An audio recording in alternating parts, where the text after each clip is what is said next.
Most days after work, I go to the gym or go for a walk. I'm really into fitness, so I always try to do something active. What about you? What do you do to switch off at the end of the day? To switch off, I either go for a walk or a run in the park. I read a book, listen to some music. Well, by the end of the day, I love to be outdoors, like to exercise, so go for either a walk along the beach or maybe a swim at the beach or maybe a cycle or something like that. If I've had a busy day, I like to come home, shut the door and have a long hot bath. I like to read nonfiction, like to read autobiographies. I read that a lot. Sometimes I just like hanging out with friends and just cooking a good meal and just taking it easy.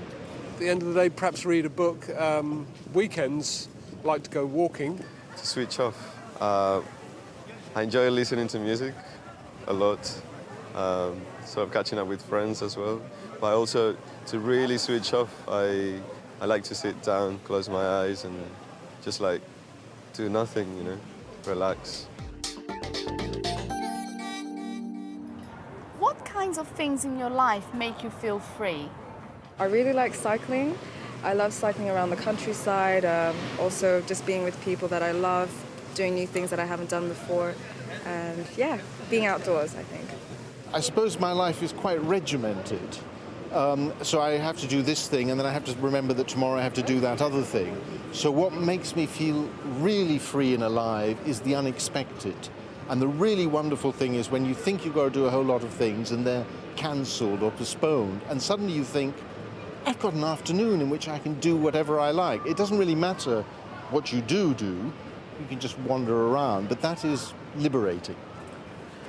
When I can give people a voice, people who can speak up for themselves, refugees, people who are oppressed, and the disadvantaged. That's why I've switched a little bit from my career as a journalist at a daily newspaper to work as a Peace Corps volunteer. A few days ago, I went to the sea. So I suppose for me, looking out into the sea is something that makes me feel like there's a lot of space, that I have a lot of space. Also nature, going into the forest, you know, being with a good company who can listen is really important as well. Go outdoors, exercise, play golf, cycle. We live near a lake and a beach, so we like to be out near either, just to be outdoors or maybe travel. That, you know, makes you feel alive.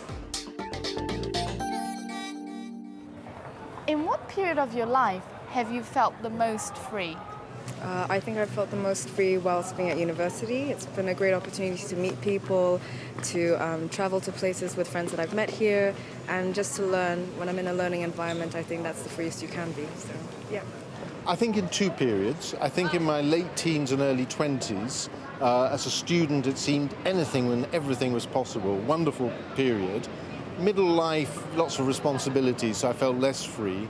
But now in my 50s, there's a kind of new, more freer period where there is space to travel and do kind of unexpected things, which is really enjoyable.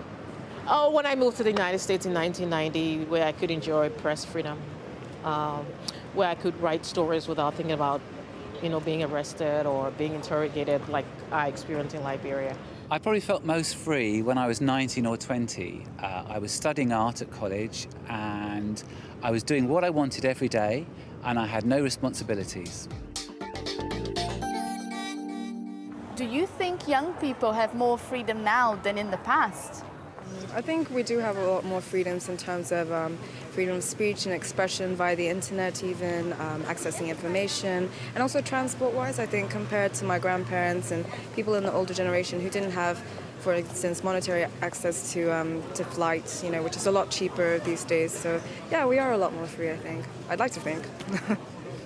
I think teenagers, the teenagers that I know, have less freedom than I had when I was a teenager.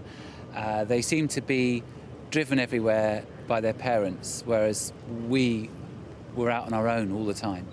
With the advancement of social media and cell phones and all kinds of multimedia, I mean, kids are they can just take the whole world apart, regardless of what regime they live under.